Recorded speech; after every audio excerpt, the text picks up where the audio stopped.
Bonsoir à tous, bonsoir Rodolphe, merci d'avoir accepté notre invitation. Donc, juste deux mots, je vais être très, très synthétique. La Fabrique du futur, c'est un organisme de prospective et d'innovation qui est un organisme bicéphale, composé d'une part d'une association, c'est un peu notre canal historique, qui a été créé en 2006, ce qu'on appelle notre think tank, pour aider à imaginer et à concevoir des futurs désirables en créant de l'impact. Et puis, plus récemment, on a créé la Fabrique du Futur Co, qui est une société commerciale pour accompagner des entreprises, des collectivités territoriales, toutes sortes d'organisations pour les accompagner dans leur démarche vers le futur. On est dans des démarches de tech for good, comme on pourrait dire, c'est-à-dire que l'idée de la Fabrique du futur au départ, c'était de réconcilier, enfin au départ et encore maintenant, de réconcilier l'innovation technologique avec une innovation citoyenne, durable, qui met l'homme au centre des choses. Donc, notre conviction, c'est que pour créer le futur, il faut faire de l'intelligence collective, il faut faire de la co-création, et le futur se crée dès maintenant. On est dans une approche pragmatique de recherche-action, d'expérimentation. J'ai oublié de mentionner qu'on était labellisé Living Lab depuis 2008. Un Living Lab, c'est un écosystème d'innovation qui met l'usager, le citoyen, l'utilisateur au cœur des démarches d'innovation. Voilà, on a toutes sortes de propositions d'accompagnement d'entreprises, d'organisations. On fait également des formations. On est labellisé Calliope. Donc tout ça, vous pouvez le retrouver sur le site de la Fabrique du Futur. Et pour ceux qui le souhaitent, nous vous invitons fortement à adhérer à notre association. Voilà. Alors, Rodolphe Durand, qui êtes-vous? Vous êtes professeur à HEC Paris, titulaire de la chaire Joly Family Chair in Purpose Leadership et fondateur et directeur académique de l'Institut Society and Organizations que vous avez lancé en 2009. Vous avez donc rédigé avec Cécile un ouvrage que vous avez appelé Enquête de sens, qui est un dialogue entre dirigeants et futurs dirigeants, édité chez Duno, parce que vous avez estimé que trouver du sens dans son travail est de plus en plus difficile et plus que jamais vécu comme l'essentiel. L'entreprise étant une organisation humaine, vous avez interviewé 12 dirigeants, puis 11 futurs dirigeants sur ce qu'ils pensaient et ce qu'ils voulaient de l'innovation, du rôle central à jouer des entreprises et des enjeux sociaux et environnementaux. Donc, à partir de là, je vous ai préparé quelques questions que je vais vous poser par la suite. Et d'abord, je vous laisse vous présenter déjà par vous-même. Merci beaucoup, je suis très heureux d'être parmi vous ce soir. Je crois que vous avez dit l'essentiel en fait. La façon dont je me définirais, c'est effectivement en tant que professeur à HEC, en tant que fondateur de cet institut qui s'appelle Société Organisation, Society and Organizations, qui a beaucoup grandi et qui apporte beaucoup d'innovation pédagogique à l'intérieur de cette école, que ce soit pour les élèves de la grande école, du MBA, de l'executive MBA, et en formation continue. Donc voilà, et effectivement, alors dire qu'on est l'auteur… Vous n'avez pas écrit que ça, vous avez écrit Non, non. d'autres pages. Donc c'est celui-là qu'on parle, mais vous en avez écrit d'autres aussi.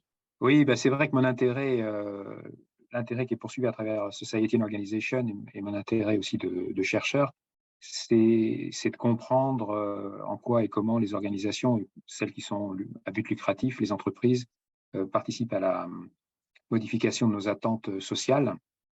On entend beaucoup de choses sur la façon dont le système économique évolue ou n'évolue pas en fonction des contraintes, par exemple environnementales. On entend beaucoup de choses sur le comportement des individus, effectivement la perte de sens. Mais je crois que ce qui est l'angle mort de la réflexion de nombreux sociologues et de nombreux spécialistes de l'évolution sociale, c'est une compréhension du monde organisé et la façon dont les contraintes qui pèsent sur ces organisations, qu'elles soient à but lucratif ou non, conditionnent les marges de manœuvre qu'elles ont. Voilà. Et ça, c'est tout le travail. C'est pour ça qu'on s'appelle Society and Organization, c'est parce que la dimension organisationnelle est souvent mise de côté.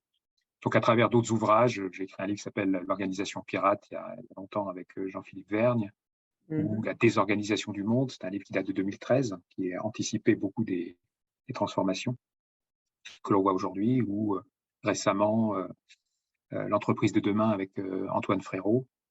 Voilà, on essaie d'explorer avec ses co-auteurs différentes versions du rôle des entreprises dans les transformations. D'accord. Voilà, une présentation un petit peu plus longue. Bah, écoutez, OK.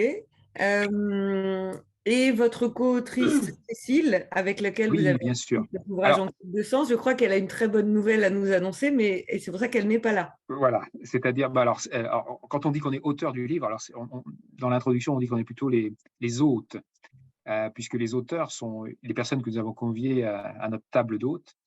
Effectivement, 12 directeurs généraux ou présidents directeurs généraux d'entreprises cotées, non cotées, des hommes, des femmes, des différentes générations.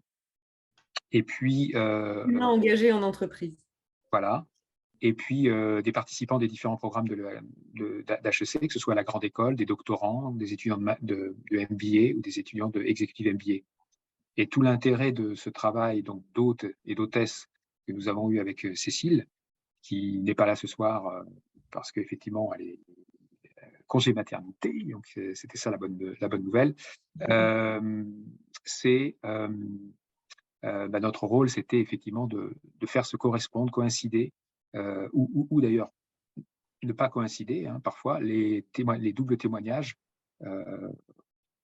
qui se trouvent dans le livre et qui sont articulés autour de être soi, être avec et être pour, qui est l'architecture pédagogique que nous utilisons dans le centre Purpose, donc à l'intérieur de l'Institut SNO pour nos programmes à destination des participants, encore une fois, des grandes écoles MBA, Executive MBA d'HEC. Donc voilà, le livre est structuré autour de ces 3 moments et plusieurs témoignages, effectivement, encore une fois, se correspondent ou ne se correspondent pas tout à fait. Voilà. Et c'est la richesse, en fait, de lire ces différents témoignages qui fait écho, je pense, en chacun d'entre nous, selon nos âges, nos parcours professionnels. Et l'idée, c'était d'avoir, avec cet ouvrage, une sorte de balise, hein, on appelle ça parfois des capsules temporelles. Je pense que si on reprenait ce livre, je ne sais pas si ça sera le cas, mais dans une dizaine d'années, on verrait des choses déjà qui seraient historiquement peut-être datées et d'autres qui prédateraient ou préannonceraient les évolutions que l'on vivrait alors 10 ans plus tard. On va dire que peut-être est-ce un livre prophétique. Peut-être, on le saura, voilà, ou pas, dans quelques années. D'accord. Merci beaucoup. Est-ce que donc toutes les personnes qui sont présentes, on vous rappelle le déroulement. Donc il y a une dizaine de questions qui sont préparées. S'il y a des personnes qui souhaitent intervenir pendant que l'on fait se dérouler, il n'y a aucun souci. Au contraire, parfois vous avez des questions qui peuvent compléter les miennes.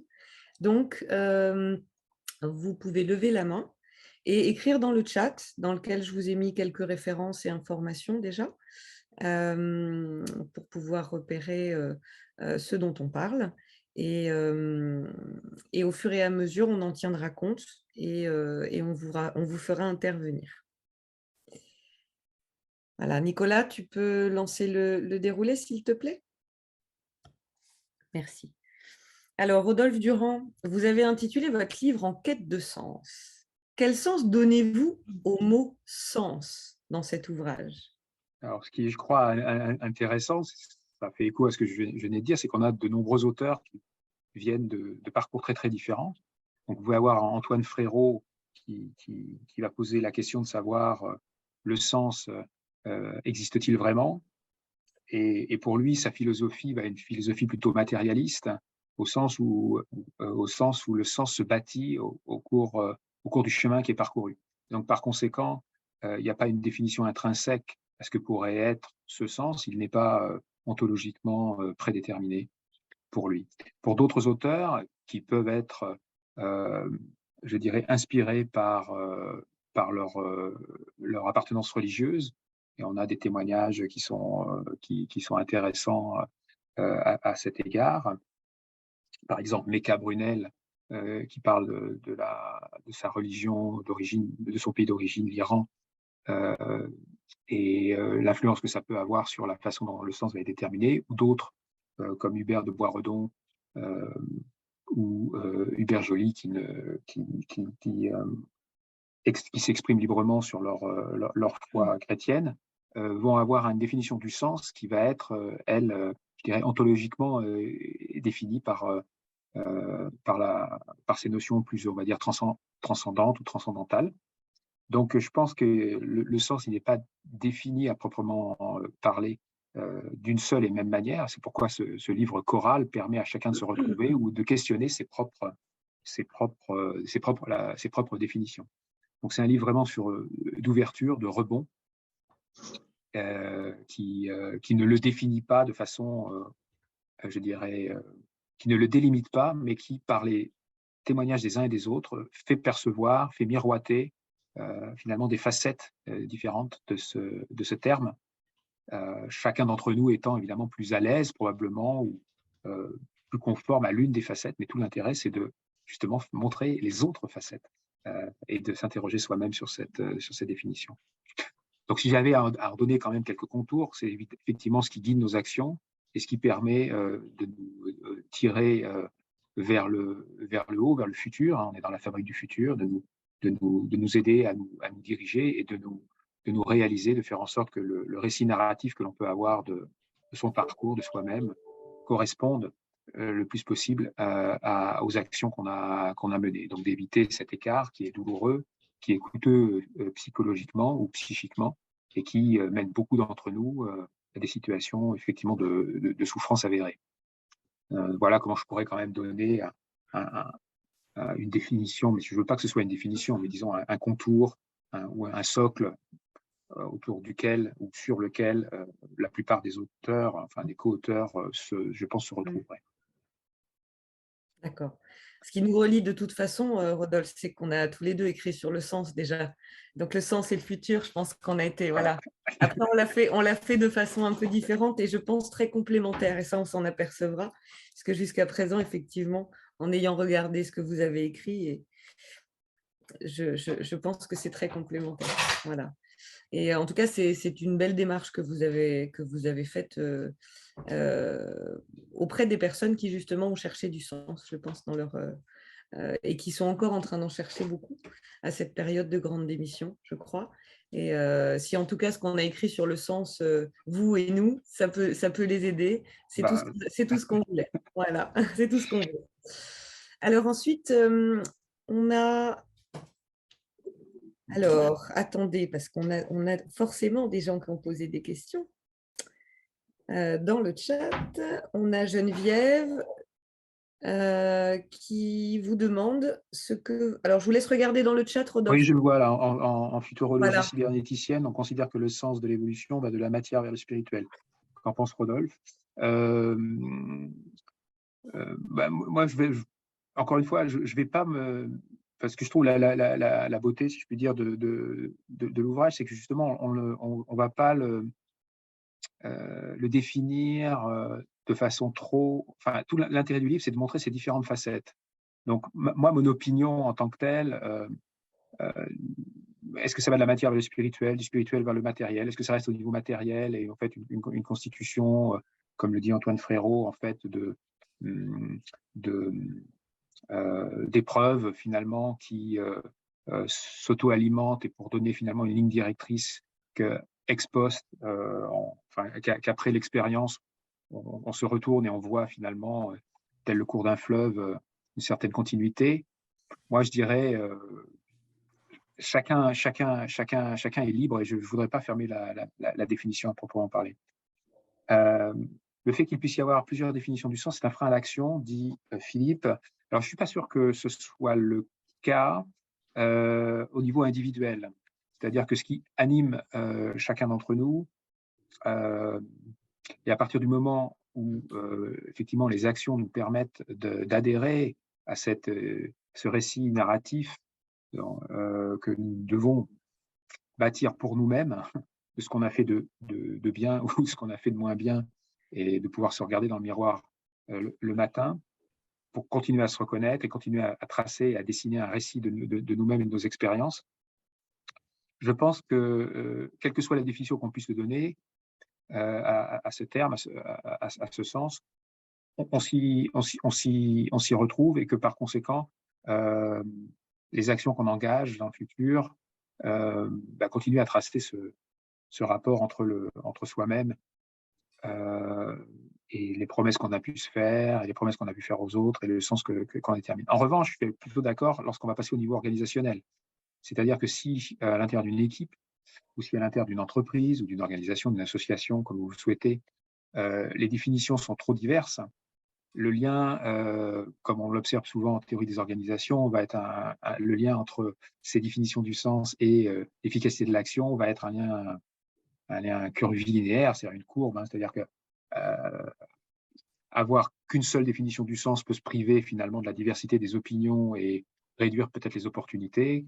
Avoir un nombre restreint va permettre d'augmenter cette efficacité par le dialogue et la conviction, mais en avoir trop va faire en sorte que effectivement l'efficacité diminuerait. Donc je ferai une distinction entre le niveau individuel, où là je ne vois pas vraiment d'incohérence forte, et le niveau organisationnel, où je pense qu'il faut un certain nombre peut-être de définitions du sens, évidemment pas en trop grand nombre, parce que sinon les efforts s'éparpillent et on perd l'efficacité du fait de se réunir, alors que ce qu'on recherche quand on se réunit, c'est plutôt l'efficacité, évidemment. D'accord, merci Rodolphe. En quoi, selon vous, le sens est-il important pour vous, personnellement, et pour une entreprise? Alors, quand je dis pour vous, c'est personnellement, mais c'est tous les deux, parce que je pense que vous avez voulu aussi donner un sens en écrivant à deux. Oui. Je pense qu'on s'est très bien retrouvés avec Cécile. Donc, tous les deux, on a une histoire professionnelle qui est différente, mais qui s'est retrouvée sur cet élément-là. Et la volonté de pouvoir développer des programmes pédagogiques qui permettent à nos participants à l'intérieur d'HEC de se questionner, de s'interroger et de trouver leur voie, celle qui fait plus sens pour eux. Donc, de mon côté, pour ceux qui connaissent le monde de la recherche académique internationale, c'est quelque chose qui c'est un sport un peu de combat, aurait dit Bourdieu, et qui peut être déconnecté de la pratique d'enseignement et de la pratique d'ailleurs de management. Je ne l'ai pas mentionné, mais je suis membre de comités de mission, par exemple, dans des sociétés à mission, et je suis membre de conseil d'administration, donc je ne suis pas seulement, je dirais, un professeur qui est chercheur et auteur, mais je cherche à avoir les mains dans le cambouis et de pouvoir constater de mes yeux la façon dont ce monde organisationnel agit et réagit à tous les changements et les challenges auxquels nous faisons face. Donc, pour moi, j'ai débuté ma carrière dans les milieux des années 90, à la fin des années 90 aux États-Unis, où j'enseignais la shareholder value maximization, et puis aussi ensuite en France. Et la crise de 2008 a vraiment été un révélateur qui m'a fait penser que mon travail de recherche, pour lequel j'avais des récompenses internationales sur l'aspect de chercheur académique, que ce chiasme, que cette séparation entre ce que je faisais du côté de la recherche et ce que j'enseignais était trop fort. Donc, la création de SNO, ça a été une réaction au sentiment de co-responsabilité que les profs de management dans les business schools internationales pouvaient ressentir, en ayant formé des gens qui n'ont pas eu peut-être de jugement moral suffisant au moment où les organisations designaient, mettaient en place des systèmes incitatifs qui les encourageaient à vendre des subprimes ou des crédits immobiliers à des gens qui ne pouvaient pas les rembourser, ce genre de choses. Et donc voilà, donc c'était pour moi effectivement recoller avec le sens de ce que je pense qu'est la mission d'un professeur euh, engagé dans le monde, que de créer SNO. Et donc ce livre est le long cheminement en fait de plus d'une dizaine d'années d'engagements divers et variés qui amène ce livre et cette volonté de faire témoigner des gens qui sont très inspirants pour moi. Alors Cécile, elle était en fait travaillée chez McKinsey dans la division recherche, dans la division recherche de McKinsey. Et pour elle, elle a toujours gardé une activité aussi liée à la pédagogie, soit à Sciences Po ou dans d'autres business schools. Et la rencontre avec Hubert Joly et le projet qui a émané finalement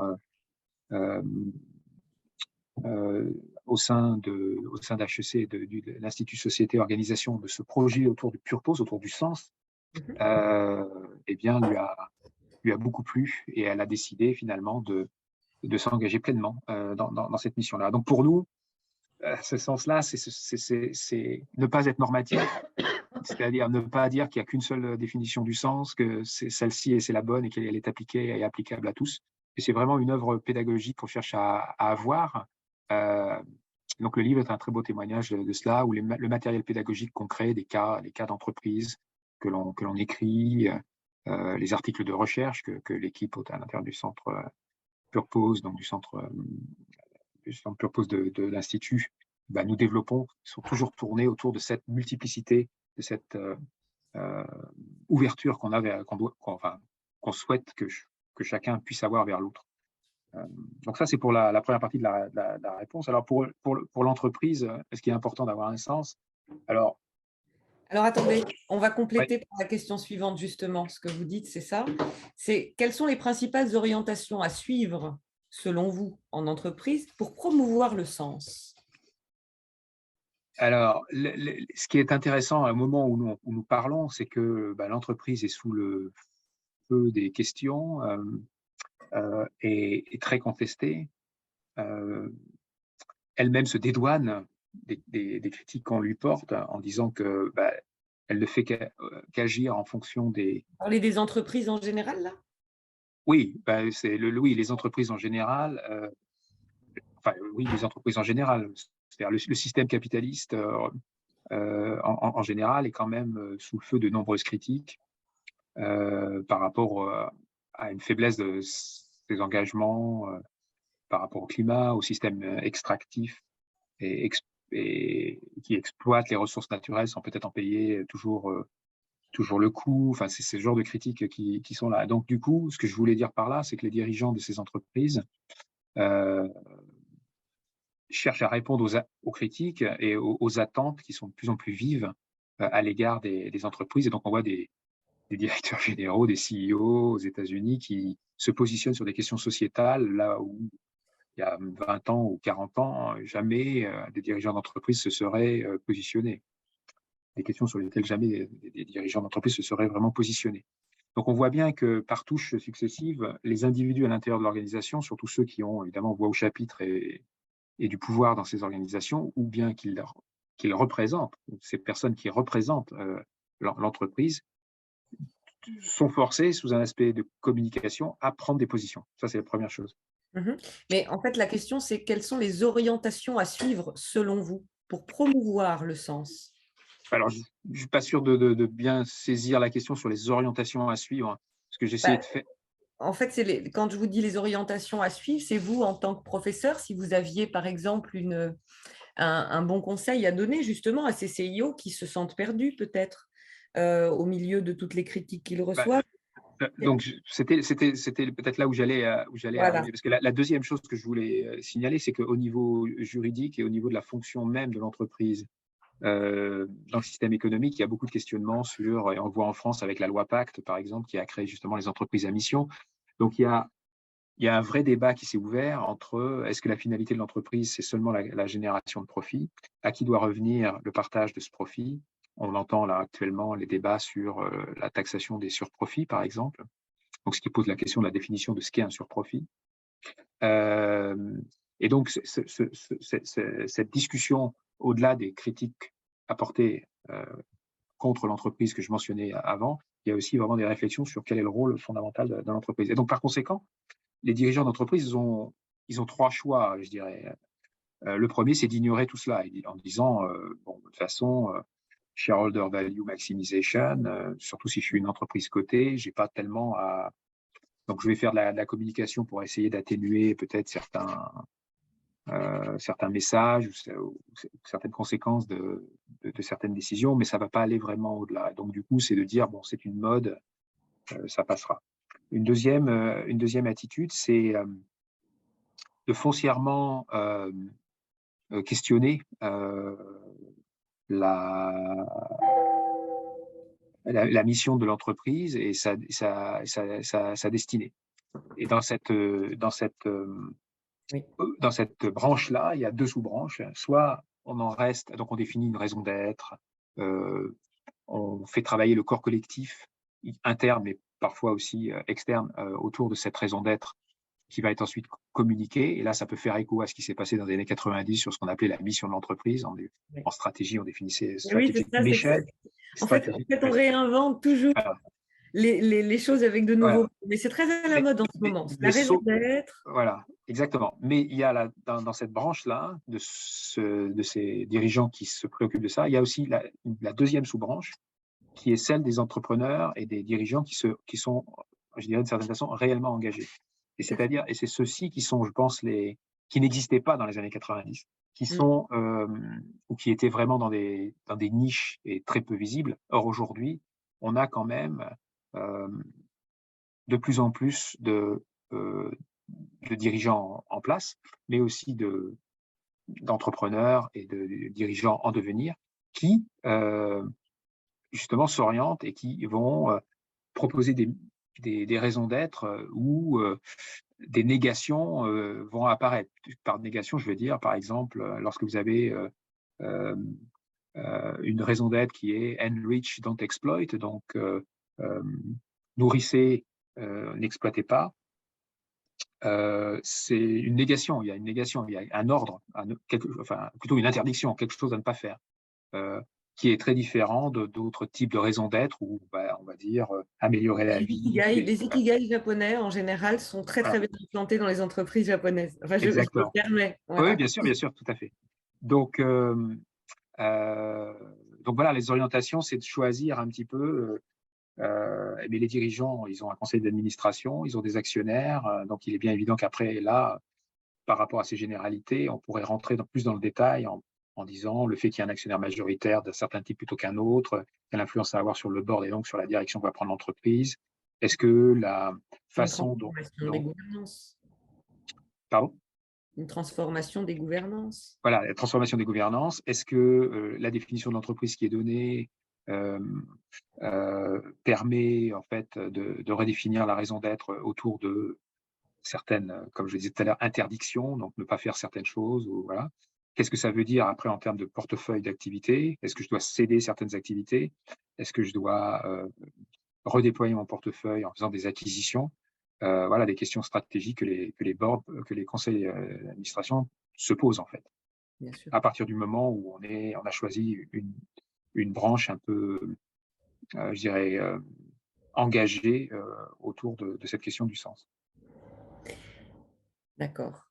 Quel est le rôle actuellement? Les entreprises sont très confrontées à des difficultés en termes de ressources humaines. Qu'est-ce qui peut aujourd'hui permettre de donner du sens aux vocations croisées dans les sociétés, selon vous? Donc, ce qui est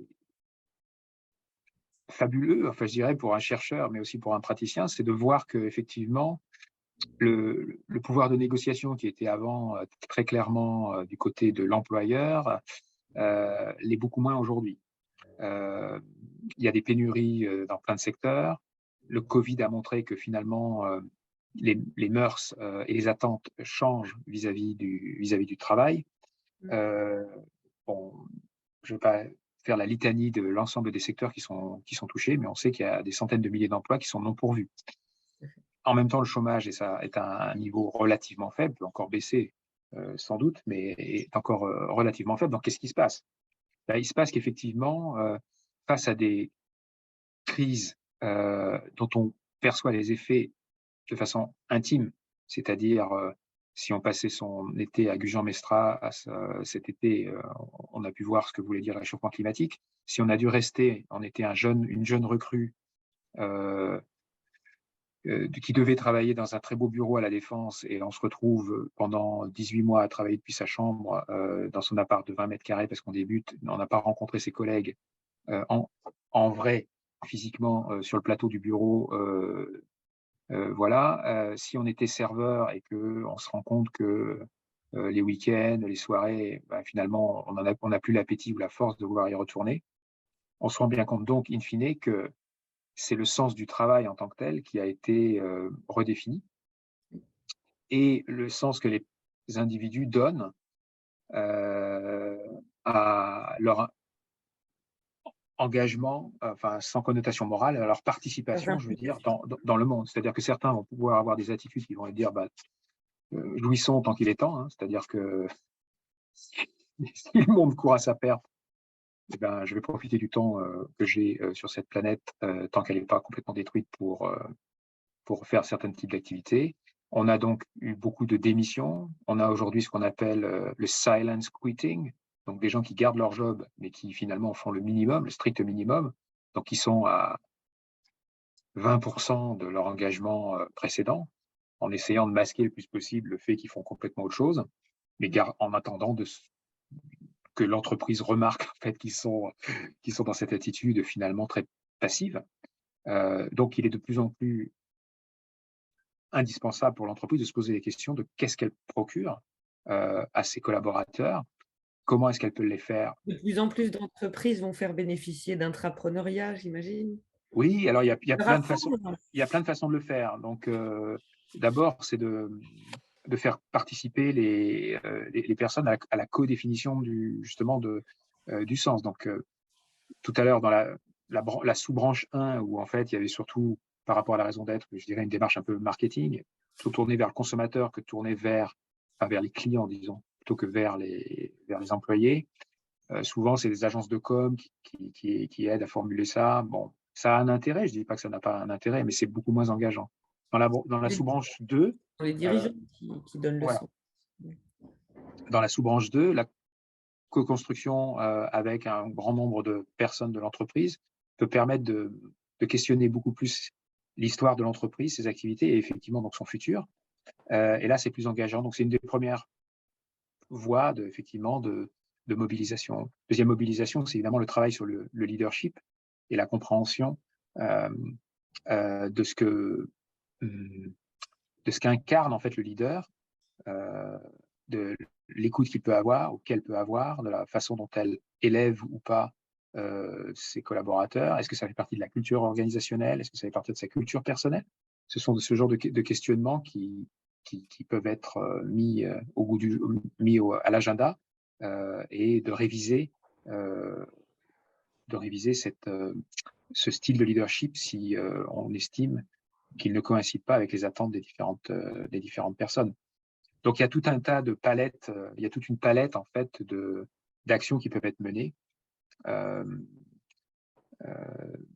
promotion de nouvelles personnes, de création de shadow, ce qu'on appelait les shadow cabinets, donc de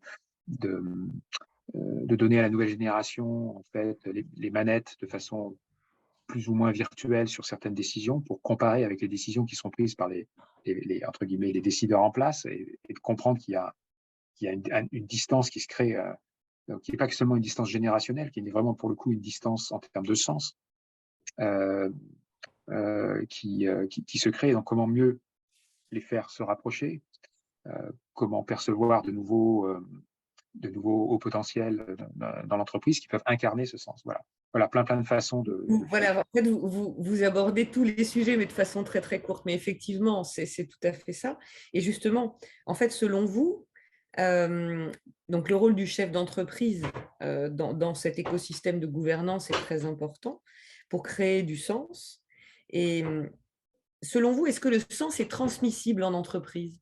Alors tout à fait. Alors donc Nous, l'approche qu'on a effectivement à l'intérieur du centre de l'Institut, là, de l'Institut Société et Organisation, c'est vraiment une approche qui repose sur le sens. En fait, il est donné.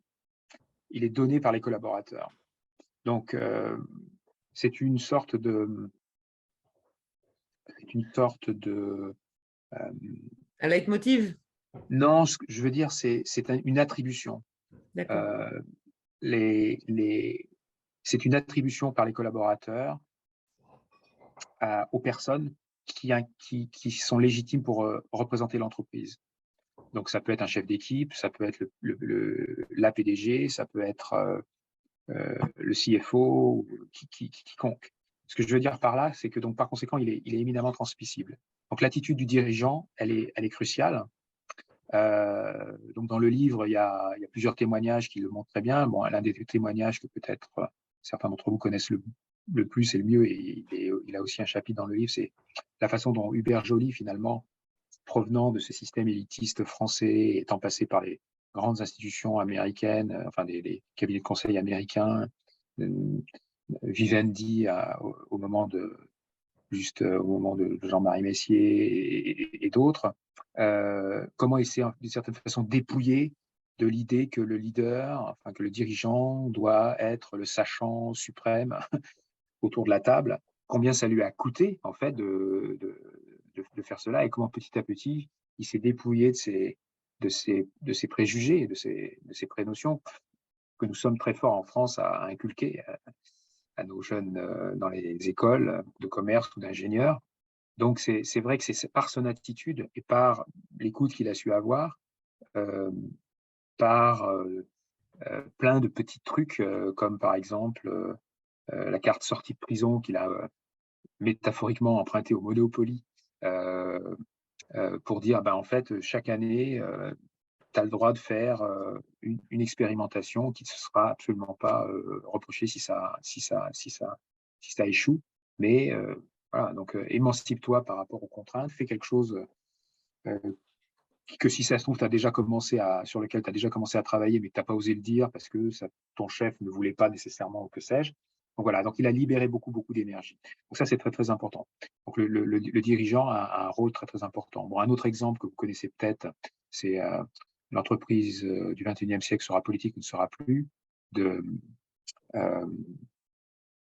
directeur général de la Maïf, donc Pascal, qui donc a écrit ce livre où il montre comment, en tant qu'ancien énarque, arrivant à la tête de la Maïf, enfin, il avait toute une attitude qui finalement aurait pu, dans un système de prise de décision, fonctionner, mais que par ses rencontres avec les collaborateurs, par ses rencontres avec les syndicalistes, hein, il y a des très belles pages là-dessus, eh bien, le projet de l'entreprise, le sens que peut prendre la Maïf, hein, en tant qu'assureur militant, change complètement et libère énormément d'énergie positive. Il a des Vous répondez à la question suivante, justement. je ne sais pas. Vous allez En fait, Avec, vous allez pouvoir le développer. La prise d'accord, en compte du facteur humain est-elle indispensable dans une démarche de sens? elle l'est complètement. Voilà. Donc, l'exemple, la prise de décision pendant le Covid de rétrocéder de mémoire 66 millions de recettes indues, compte tenu du fait que les voitures étaient toutes arrêtées et que par conséquent les primes automobiles étaient trop chères finalement pour le risque qui était encouru. Donc la Maïf voilà, moi j'ai reçu, il se trouve que mon assurance automobile est la Maïf, j'ai reçu, je ne sais plus combien, 18 € que je pouvais remettre, soit redonner à la Maïf, soit, enfin, que je pouvais soit toucher sous forme d'argent, soit redonner à la Maïf, soit donner à une association avec un petit système très simple de clic en cliquant. Ils n'ont pas choisi la fabrique du futur, mais il faudra Ah leur... mince, faudrait demander à Pascal Desmurger. Voilà. Et donc voilà, donc ça c'est un rôle vraiment très très important. Et pour les collaborateurs, le fait qu'ils aient fait ça, et ça crée un attachement à l'entreprise, mais qui est juste énorme.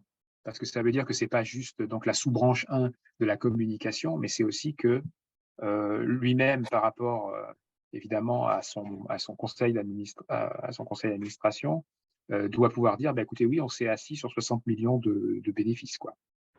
Donc, c'est quand même pas évident à communiquer, hein. Bien sûr.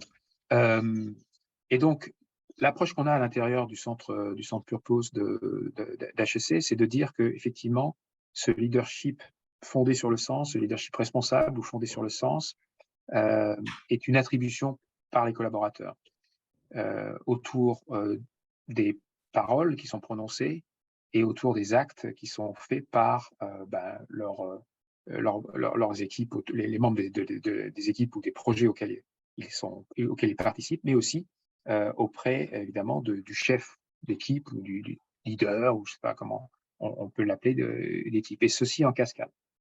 Et donc, ce qu'on montre, c'est que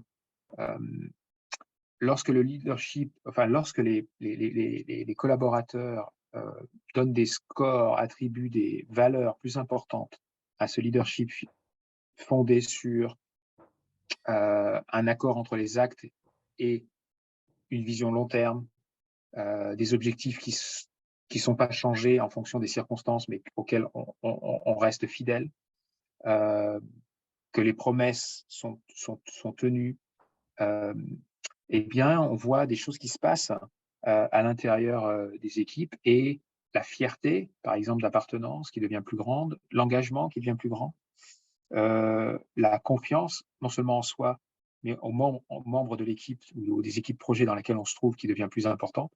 Et ceci rejaillit sur tout un tas de facteurs qui sont positifs pour tout le monde et pour l'entreprise dans son développement, c'est-à-dire la création et la génération de nouvelles idées, le nombre de brevets déposés pour les entreprises qui déposent des brevets, la coordination, le coût de coordination qui s'abaisse.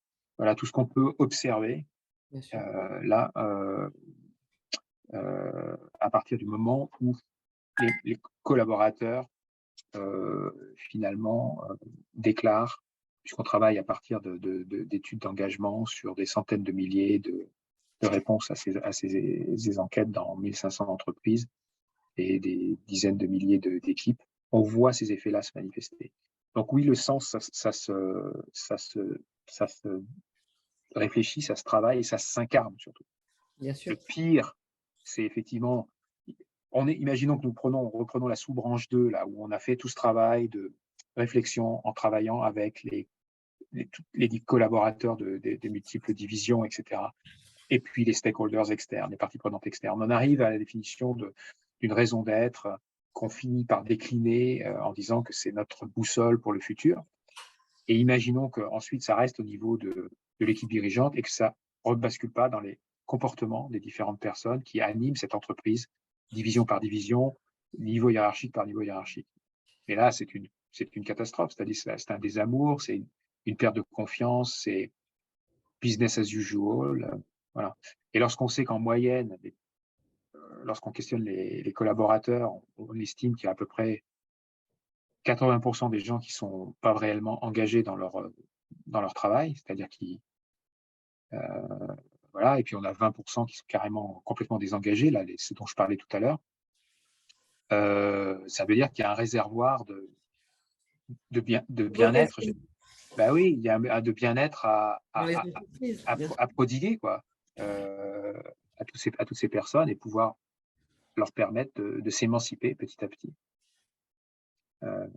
au sein de l'organisation. Ou on utilise un cas aussi dans nos formations, où dans cette entreprise, ce travail sur quelle est la finalité de l'entreprise, quelle est la finalité de chacun, c'est de poser la question, est-ce que finalement, tu te vois dans 5 ans rester dans la même entreprise, ou est-ce que tu penses que ta propre finalité, le sens que tu veux donner à ta propre action, elle n'est pas alignée avec l'entreprise. Et à ce moment-là, comment est-ce qu'on peut faire pour soit pour mieux rapprocher, soit pour décider que on n'est pas le bon cheval, enfin, voilà, que c'est pas le bon cheval, et qu'il y a peut-être d'autres façons de donc aider à l'intrapreneuriat, aider à l'entrepreneuriat à l'extérieur de l'entreprise, etc. Bien sûr. D'accord. Le sens est-il un facteur clé de résilience à cette nouvelle ère de la sobriété, selon vous? Oui, donc c'est effectivement un facteur de résilience. Lorsque l'entreprise est attaquée, lorsqu'un produit n'a pas fonctionné, lorsque une erreur est survenue et que la réputation de l'entreprise est entachée, qui doit défendre d'une certaine façon l'entreprise, qui est solidaire avec son devenir, sinon les collaborateurs. Et le fait que le sens puisse être fort à l'intérieur de l'entreprise pour la porter vers l'avenir, ça peut vouloir dire que chacun d'entre les collaborateurs ou une majorité d'entre eux vont chercher soit à réparer, soit à innover, soit à trouver d'autres voies et moyens pour permettre à l'entreprise de perdurer.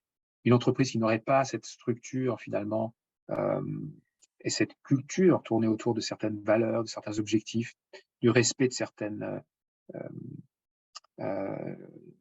valeurs, se retrouvera fragilisée par rapport à une concurrente qui, elle, serait beaucoup mieux structurée et pourrait justement faire montre de ses valeurs et d'avoir cet esprit de solidarité qui permettrait de résister. Ce qui est intéressant dans certaines études académiques, certains chercheurs ont étudié le fait que les entreprises justement qui ont du sens, qui sont très positionnées, parce qu'on parle de l'ère de la sobriété, donc qui sont très positionnées sur les mesures d'impact carbone, ce genre de choses. Lorsque c'est bien présent dans l'entreprise et perçu par le marché, par leurs clients, lorsqu'un accident industriel survient, par exemple, ou doivent rappeler un produit, ce genre de choses, le marché ne les sanctionne pas. Le marché des produits, les marchés des clients ne sanctionnent pas. Le marché financier les sanctionne moins que leurs concurrents. Pourquoi? Parce que d'une certaine façon, cette création de cette culture qui transparaît, qui transpire en fait dans leurs actes, leur sert d'une certaine façon d'assurance, comme un mécanisme d'assurance.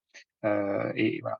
Et ces chercheurs montrent que s'il y a un deuxième choc du même type, à ce moment-là, la perte est beaucoup plus forte que si ça avait été pour une entreprise qui n'avait pas cette structure de sens et qui subissait un premier choc. Donc, d'une certaine façon, il y a une balle dans le...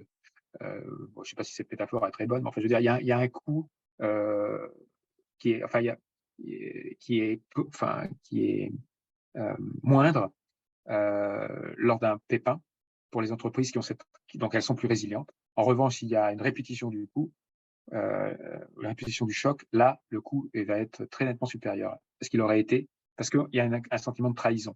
Il y a un sentiment de, en fait, c'était que du discours, vous nous avez bien eu, et donc tant les clients que les marchés financiers vont sanctionner.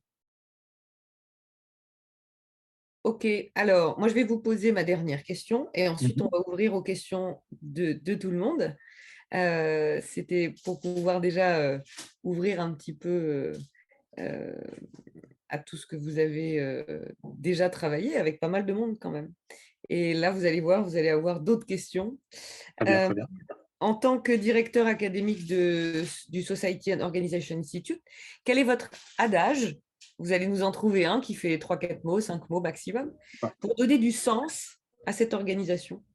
En fait, on a travaillé sur cela, évidemment, avec l'équipe, parce que donc, Society and Organization, c'est une dizaine de personnes qui le font vivre, et puis évidemment une soixantaine de chercheurs. Et je ne cite pas les personnes du côté des programmes qui nous aident à mettre tout ça en place. Donc c'est vrai que c'est beaucoup de personnes. Et donc on a travaillé depuis longtemps, en fait, par périodes successives, à essayer de trouver ça. Et on avait élaboré, nous, il y a longtemps, la réflexion autour du Think, Teach, Act for a Sustainable and Inclusive World, qui était notre thématique. Donc, penser, enseigner et agir pour un monde plus inclusif. Maintenant, il faut passer à la pratique. Voilà. Mais ce qui est intéressant, c'est que quand HEC a défini sa raison d'être, ils ont repris finalement le Think, Teach, Act de SNO. Donc, ça veut dire que cet esprit-là aussi a infusé à l'intérieur de l'école en tant que tel. Bien sûr. Et pour le centre Pure Pose, en fait, on a notre adage. Enfin, c'est donc beaucoup de nos participants sont anglais. Au MBA, c'est 95% de non-français. Donc, Executive MBA, c'est 60%. La grande école, c'est plus de 50% de non-francophones. Donc effectivement, en anglais, ça donne Unleashing Human Potential by Placing Purpose at the Heart of Leadership for a More Responsible Economy, ce qu'on pourrait traduire par déployer le potentiel humain en mettant le sens au cœur du leadership pour une économie plus responsable. Donc voilà, c'est ça notre adage, et nous, c'est ce qu'on essaie de faire chaque jour. Vous avez peut-être vu sur LinkedIn les films qui ont été faits à Chamonix. Donc les étudiants de la grande école à HEC, lorsqu'après leur classe préparatoire, ils rentrent à HEC, ils ne viennent plus en premier lieu sur le campus. Ils vont depuis 4 années maintenant à Chamonix, travailler avec des guides d'eau de montagne, toucher la mer de glace qu'ils font sous leurs mains, constater que les glaciers se déplacent, enfin se réduisent. Ils travaillent avec des associations et des entreprises sociales et solidaires. Ils font du sauvetage. Et ils se rendent compte qu'en fait, il faut être plusieurs pour bien réussir ce type de mission. Voilà. Donc il y a tout un tas de choses qui. Là, je cite celle-ci parce qu'elle est récente, mais il faut les vivre. Voilà, faut les vivre, tout au cours tout au cours des parcours de ces étudiants, vont être des prises de rappel, en fait, des points de rappel de ces questions-là. Le livre s'ouvre sur en fait, le discours qu'a fait Jean-Dominique Sénard le 3 septembre de l'an dernier, lorsqu'il est venu. C'était la première fois qu'il avait, depuis le Covid, en fait, plus de 400 personnes directement en face de lui. Et donc, il était très, très ému, et il a fait un très, très beau discours qu'on a mis en exergue du livre. Donc, ces témoignages de grands témoins, c'est vraiment aussi quelque chose auquel on expose les étudiants. Voilà, plein de choses au niveau pédagogique qu'on fait, des jeux, des simulations, des simulations, des analyses de cas, etc. Alors, vous avez des questions dans le chat, donc je pense que ceux qui ont déjà commencé à poser des questions, vous allez avoir des réponses de Rodolphe. Et puis après, vous pouvez quand même justement prendre la parole et vous exprimer. Bien sûr, en levant la main, ça sera plus facile. Merci beaucoup, Rodolphe. Très bien. Vous voyez ou pas Oui, je vois Eric a posé comment concilier le sens donné par l'entreprise et le chef d'entreprise et la recherche du sens des collaborateurs, comment aligner ces diverses quêtes de sens. Ce que je dirais, la réponse que je donnerais, que j'ai déjà un petit peu donnée, c'est par le travail autour de la dimension du leadership, en fait. C'est comment est travaillé, quels sont les impensés de ce leadership. Est-ce que c'est, je ne sais pas quoi, l'accroissement du chiffre d'affaires à tout prix Hubert Joly dit que, par exemple, avant son management, l'une des valeurs suprêmes de l'entreprise dans laquelle il était, c'était de tuer les concurrents. Donc, il y avait une chasse, comme des chasseurs des chasseurs, en fait. Donc, c'était tuer qui comptait. Donc, il a transformé ça en valeurs beaucoup plus positives. Et voilà. Donc, il y a tout un travail sur ces valeurs qui sont inscrites dans le leadership. Dans une des entreprises dans laquelle j'ai pu passer, les nouveaux venus dans un comité de direction avaient une place attitrée.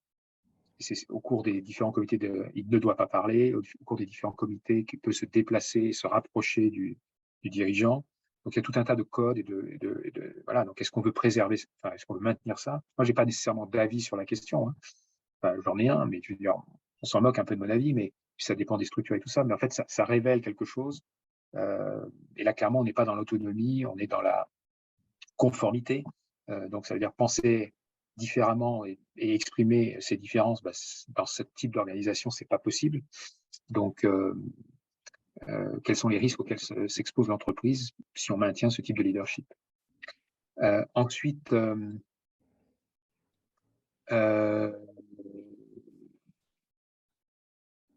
comment réunir les conditions d'épanouissement et de performance collective au service d'un développement durable.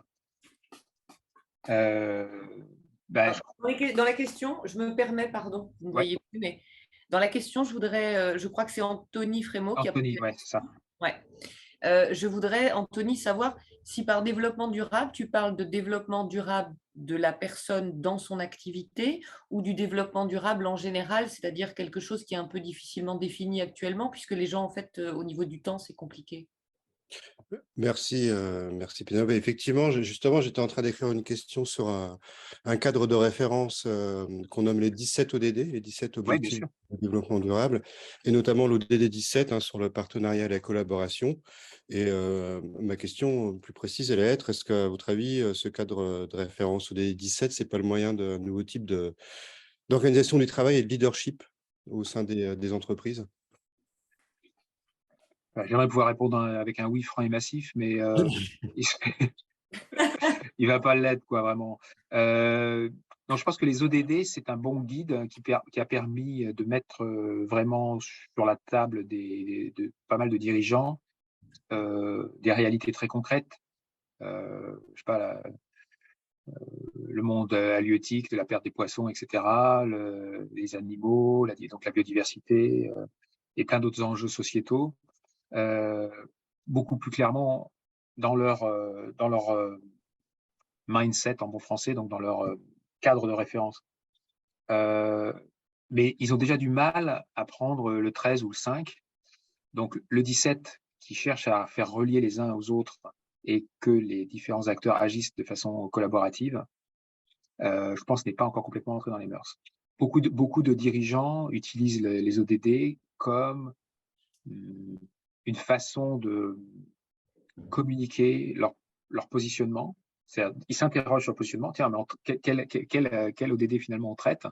Est-ce qu'on en traite 2 bien et 3 moyens, et puis le reste, on s'en occupe pas? Est-ce que c'est normal, d'une certaine façon, compte tenu de notre secteur? Parce que ça peut être effectivement tout à fait... chaque entreprise n'a pas à répondre nécessairement 17 ODD. Mais est-ce qu'on manque complètement la mire? Voilà, donc ils le prennent un peu comme un outil prospectif et de communication. Mais le 17, on en est loin. Alors après, au niveau plus générique, face à nos enjeux, effectivement, comme l'avait écrit un autre auteur, collaborate or perish, quoi. Donc, je veux dire, il est assez clair que à un certain moment du temps, la poursuite de l'intérêt individuel ou de l'intérêt individuel au sens même d'un pays n'est pas la voie de salut pour le collectif. Donc, il va bien falloir qu'on y passe. Justement, cette question, elle est au cœur de l'intervention que je voulais faire. Très bien. Parce que vous savez bien, parce que j'ai l'impression que vous êtes intellectuellement tout à fait honnête, voilà, que c'est le modèle même de société qui est en cause.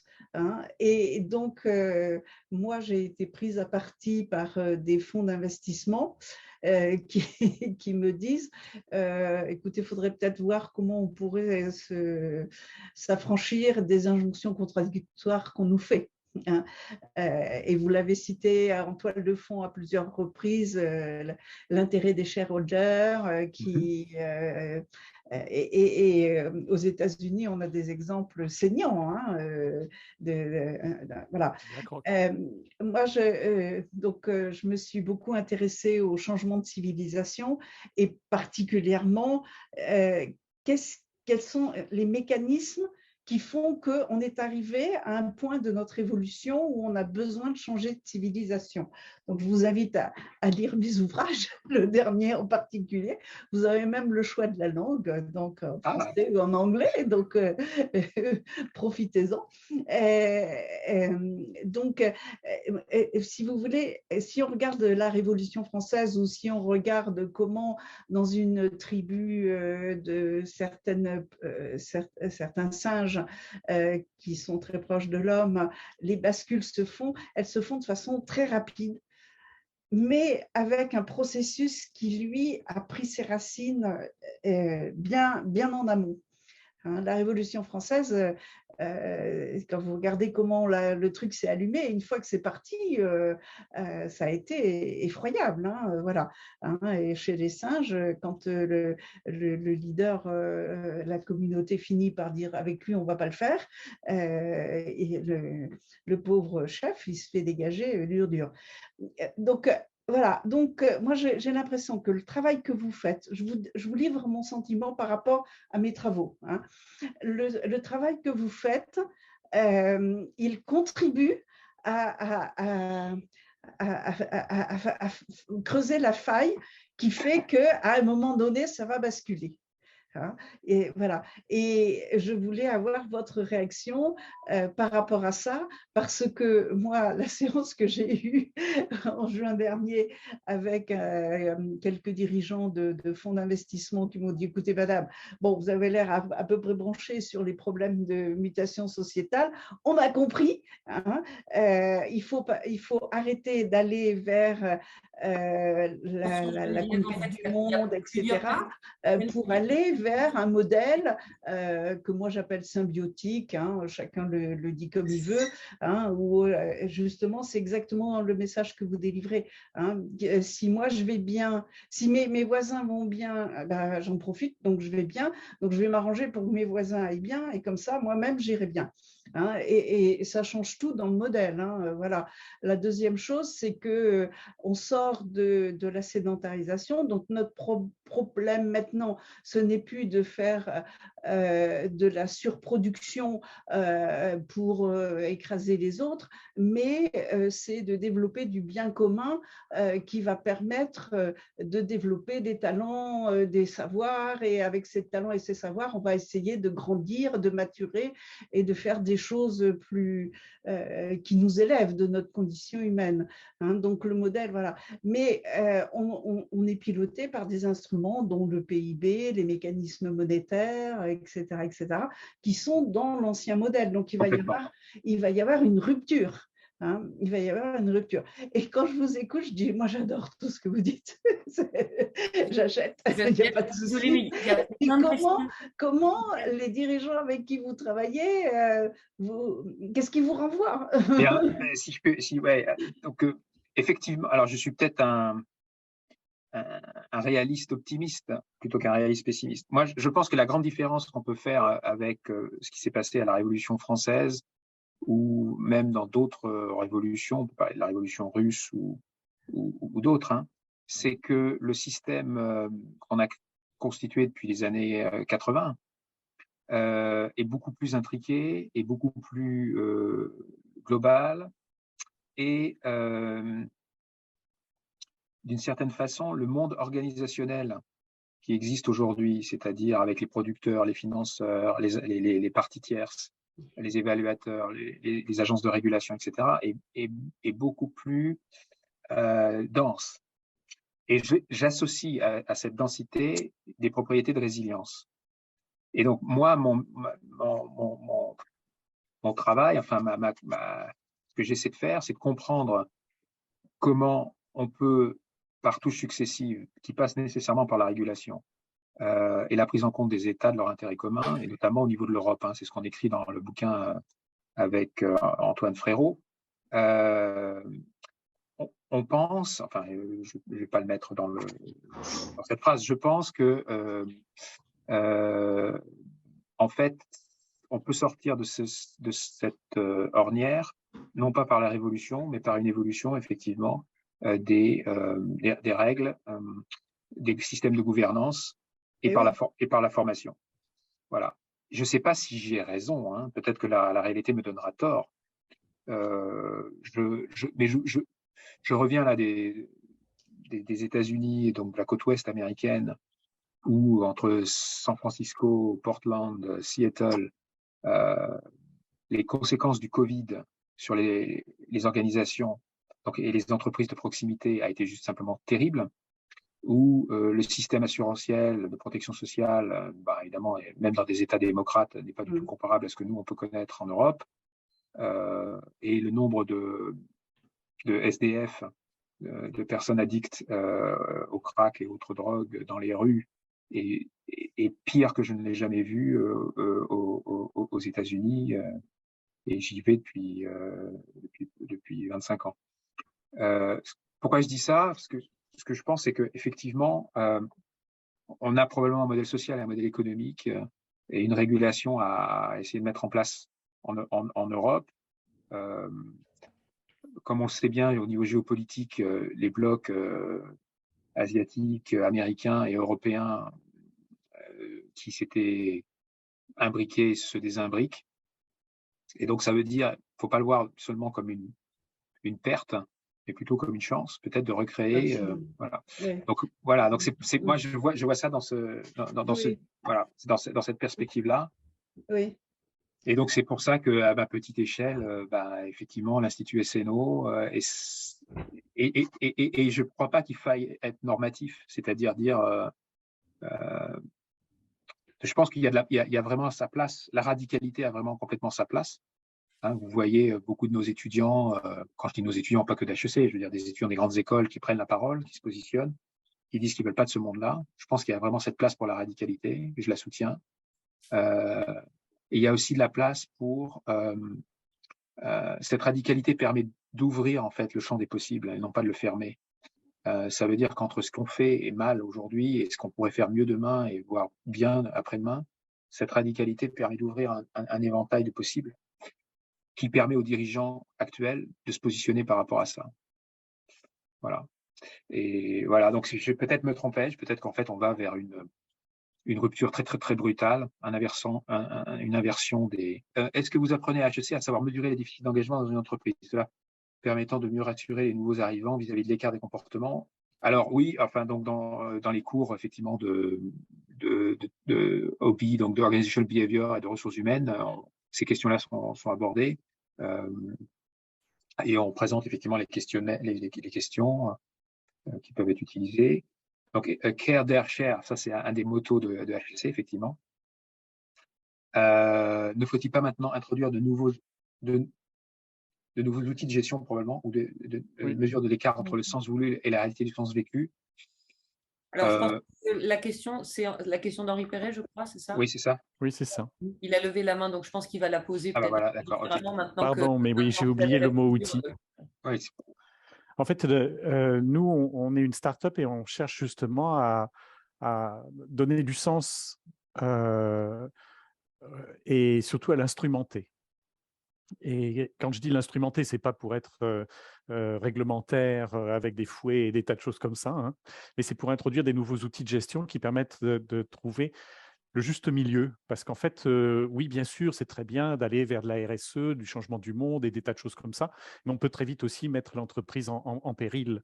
Et ça devient de plus en plus compliqué parce que entre tout ce qui est régulatoire, tout ce qui est compliance, tout ce qui est demandé par la finance, ce qui est demandé aussi par la gestion des risques, quels qu'ils soient, suivant le domaine en question, et puis tout ce qui est demandé par le reste, c'est-à-dire le consommateur, mais aussi le citoyen, l'employé, etc., qui se retranscrit soit sous forme d'ODD, de RSE, enfin tout ce que vous voulez.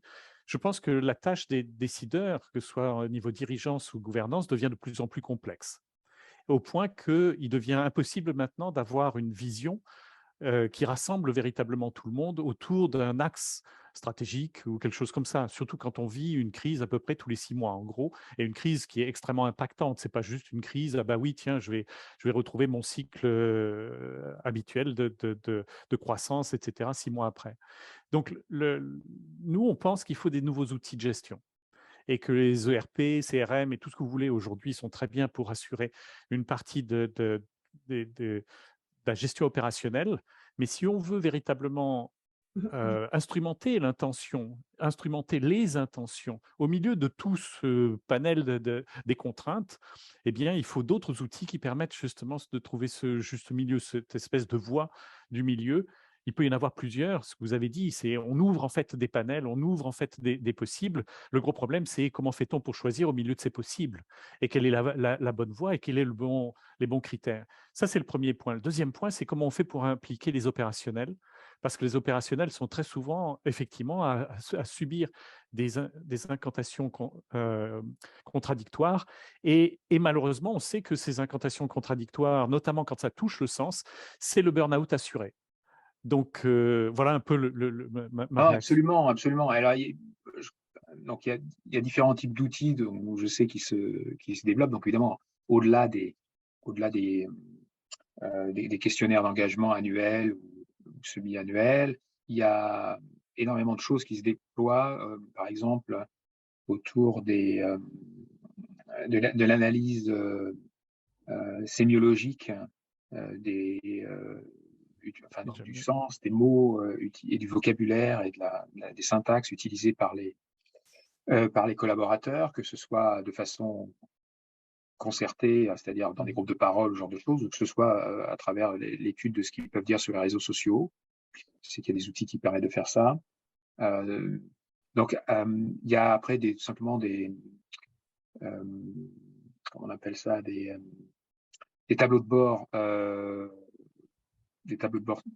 sociaux, internes, qui sont mis en place par de nombreuses entreprises. Donc, effectivement, je crois que de nouveaux outils sont à trouver, même si là, je viens de citer plusieurs exemples et que vous en avez d'autres, j'imagine, En fait, que vous connaissez. Nous, tous ces outils-là, on les a étudiés, on les a regardés, etc. Ils ont des limitations et on prône autre chose. On prône de mettre en place dans les entreprises ce que l'on appelle des réseaux sociaux d'engagement, qui deviennent à ce moment-là des capteurs de où est-ce que les gens ont envie de s'engager, si on leur facilite les choses. Et à partir de ces engageants, qui sont ni des engagés, ni de la masse des employés, par exemple, parce qu'on peut le mettre côté employé, on peut le mettre aussi côté client, on peut le mettre aussi côté shareholder, etc. Et bien, ou le même type ou le même genre d'outils. Eh bien, on peut s'appuyer en fait sur les gens qui ont envie de s'engager et envie de montrer la voie et d'engager plus et d'engager plus largement. Et donc, à partir de là, on a des outils qui utilisent effectivement la linguistique, donc ça va au-delà de la sémantique et de la sémiologie, pour mapper ça sur des données factuelles et rendre mesurables des choses qui sont de l'ordre des valeurs ou de l'ordre du sens.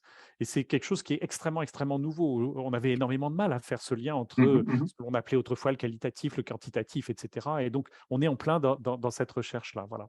Ouais. Bravo. On parlera avec Rodolphe, mais Henri, désolé, il y a d'autres questions. Voilà, il y a Sandrine aussi qui a posé des questions sur le chat. Il y a Sandrine, je vois. Ouais. Donc, si vous voulez... Questionnement philosophique, quid de la montée de quête de sens autour de l'environnement actuel? C'est pareil, la notion d'environnement, Sandrine, je ne sais pas ce que tu en penses, mais en fait, c'est un peu large. Qui parfois vous m'entendez ou pas? Oui, oui. Ah, parce que j'ai des soucis avec mon Zoom. Je suis désolée, c'est pour ça que j'avais éteint ma caméra. Bonjour Rodolphe. En fait, oui, ma question, c'est aujourd'hui, j'ai l'impression qu'il y a une espèce de balance qui est en train de se faire. La montée dans les médias, on parle beaucoup, beaucoup, beaucoup d'environnement, on parle de climat. Et à un moment donné, on va dans une montée, j'ai le sentiment, peut-être je me trompe, une montée en puissance de la prise de conscience et d'aller vers la quête de sens sur l'environnement. Et parfois, ça occulte, à mon avis, c'est ce que je ressens, sur le fait qu'on oublie la quête de sens aussi sur le social. Est-ce que l'un et l'autre se vampirisent, se gênent? Et est-ce que c'est quelque chose qui est propre à nos pays développés? Comment ça se passe dans les pays en voie de développement? Vous voyez cette notion que je veux dire ou pas? Oui, très bien, très bien.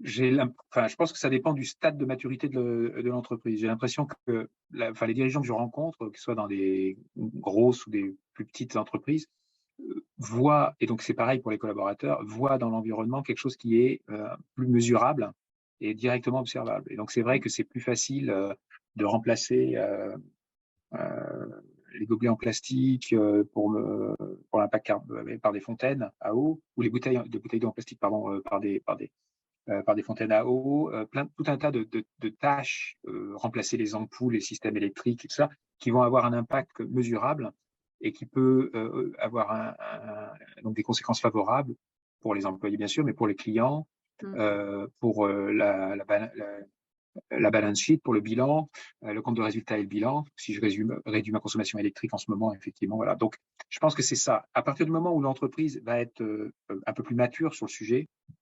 la possibilité de mieux mesurer l'impact social va commencer à entrer en ligne de compte. Et moi, j'observe que en fait, ces entreprises-là vont commencer à avoir, donc, par exemple, des actions sociales auprès des personnes avec handicap au sein de l'entreprise. Donc, évidemment, des handicaps visibles, mais des handicaps non visibles. La parole va se libérer autour de aspects de diversité, et ce genre de choses. Donc, je crois qu'en fait, pour les entreprises qui débutent, effectivement, ça peut apparaître, qui débutent sur le sujet, ça peut apparaître comme étant une substitution de l'un par rapport à l'autre, on va plutôt prendre l'environnement. Mais à partir du moment où il y a une sorte de montée de maturité et que les premières marches ont été montées sur l'aspect environnement, l'aspect social va revenir, ou va apparaître plus exactement. Merci. Ben voilà, je crois que c'était l'ensemble des questions, si je me trompe. Y a-t-il d'autres personnes qui auraient des questions à poser, sachant que Eric va bientôt conclure cette agora pour aujourd'hui? J'ai une petite réponse pour Sandrine, où en fait nos études sur les sites de pétition nous montrent que l'environnement effectivement est important, mais ce n'est pas le seul sujet. La justice économique qui parle du social et de choses comme ça est relativement forte. Donc la crise Covid impacte et a des impacts sur le changement et l'évolution. Je peux vous montrer la courbe que l'on a produite à partir des données jusqu'en 2021 sur le sujet. On peut voir justement comment ça évolue et comment ça change ce genre de choses. Si ça vous intéresse, je ne sais pas, non, je n'ai pas le droit de partager, mais je vous partagerai avec vous, si vous le voulez, nos courbes avec grand plaisir. Ou un lien peut-être, Henri. Il y a un lien à mettre dans le chat ou quelque chose, je ne sais pas. Non, ouais, alors après, c'est des données qui peuvent être partagées, mais dans le cadre d'une action peut-être plus large, parce que ça ne correspond pas à ce qu'on fait à la fabrique. Donc, ça, voilà. Je voudrais remercier, un grand merci à Rodolphe pour cet exposé, cette discussion, ces échanges. On va suivre avec intérêt les travaux du CSO. Et puis, merci à Pénélope pour les questions, pour la préparation de cette agora. Merci à vous tous pour les questions. Merci à Nicolas pour l'aspect technique. Voilà. Alors, ces agoras du futur, on va tâcher de les faire à un rythme soutenu, à peu près une fois par mois. Donc, ça sera toujours en soirée, à peu près à la même heure. Voilà, donc le prochain invité n'est pas, ou la prochaine invitée n'est pas encore déterminée. Vous le saurez par les réseaux sociaux. Mais sachez en tout cas qu'on va continuer ces agoras. Voilà, merci à tous. Merci beaucoup de votre invitation.